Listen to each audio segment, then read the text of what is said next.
ঋতু পরিবর্তনের এই সময়টাতেই হাম ও বসন্তের প্রভাব বেশি দেখা যায়। তবে বিশ্ব উষ্ণায়নের ফলে এই সব রোগ হওয়ার কোনো নির্দিষ্ট সময় নেই। জলবায়ু যেভাবে বদলাচ্ছে তাতে সংক্রামক রোগগুলি ক্রমেই বিপজ্জনক হয়ে উঠছে। চিকেন পক্স আক্রান্ত হতেও দেখা যাচ্ছে বেশ কিছু মানুষকে। এই বিষয়ে সংক্রামক রোগ বিশেষজ্ঞ চিকিৎসক সুবর্ণ গোস্বামী বলেন, মরশুম বদলের সময় প্রতি বছর এই রোগ হানা দেয়। অসুখ একাধিকবারও হতে পারে। রোগীকে সাবধানে থাকতে হবে। লক্ষণ দেখা দিলে সঠিক সময়ে রোগীর যত্ন নিতে হবে। ভ্যারিসেলা জোস্টার নামক ভাইরাসের সংক্রমণে এটা ওষুধ আছে, তাই এই রোগে আক্রান্ত হলে রোগীকে বেশ কিছু সাবধানতা অবলম্বন করতে হবে। চিকিৎসকরা জানাচ্ছেন, রোগীকে সবচেয়ে আগে নির্ভীত বেশে রাখতে হবে। পরিবারের শিশু ও বয়স্করা থাকলে রোগীকে তাদের কাছে যেতে দেওয়া চলবে না। কিভাবে ছড়ায় এই চিকেন পক্স? একসময় বলা হতো বসন্ত রোগ, অনেক সময় জলবসন্ত বলেন।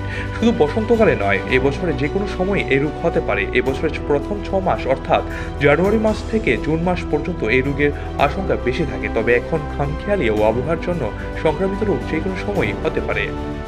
চিকেন পক্সের লক্ষণ কি কি? চিকেন পক্স হলে আগে জ্বর হবে, পরে 2-3 দিন জ্বরের মাত্রা আরও বাড়তে থাকবে। সেই সঙ্গে সারা শরীরে ব্যথা থাকবে, ছোট ছোট গুটির মতো রেশ বের হবে, খসখসে হয়ে যাবে ত্বক, সারা শরীর মুখ ফুসকার মতো দেখা দেবে। সেই জায়গাগুলিতে চুলকানি দেখা দেবে ও ফুসকার ভিতরে রস ঘন হয়ে পুজের মতো শুকিয়ে হবে। শরীরে ভাইরাস ঢোকার সপ্তাহ 2 মধ্যে ধীরে ধীরে উপসর্গ দেখা দিতে শুরু করে। রোগীর যত্ন নেবেন কিভাবে? চিকিৎসক সুবর্ণ গোস্বামীর পরামর্শ অনুযায়ী রোগীকে স্যাঁতসেঁতে ঘরে রাখলে চলবে না। খোলামেলা ঘরে রাখতে হবে, সেখানে যথেষ্ট আলো হাওয়া চলাচল করে। পোচকার জন্য সারা শরীরে ব্যথা হবে, জ্বরও থাকবে, তাই প্যারাসিটামল খাওয়াতে হবে রোগীকে।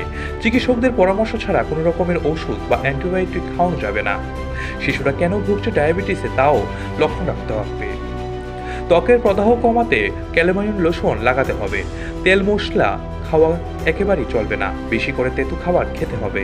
স্নানের সময় জলে নিম পাতা ফেলে দিতে হবে। নিম জলে স্নান করলে রোগীকে তার শরীরের প্রদাহ থেকে, চুলকানি থেকে আরেকটা রেহাই পাবে। সবুজ সবজি খেতে হবে বেশি করে। মোসাম্বির রস খাওয়ানো রোগীকে অসম্ভব জরুরি। মোসাম্বি ভিটামিন সি রোগ প্রতিরোধ ক্ষমতা বাড়বে। সেই সময়ে প্রয়োবিটিক খাওয়া খুবই জরুরি। রোগীকে টক দই দিন, শরীরের টক্সিন দূর করতে এই টক দই।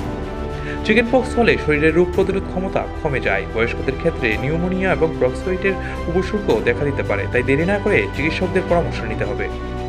Bureau report, Asian Times.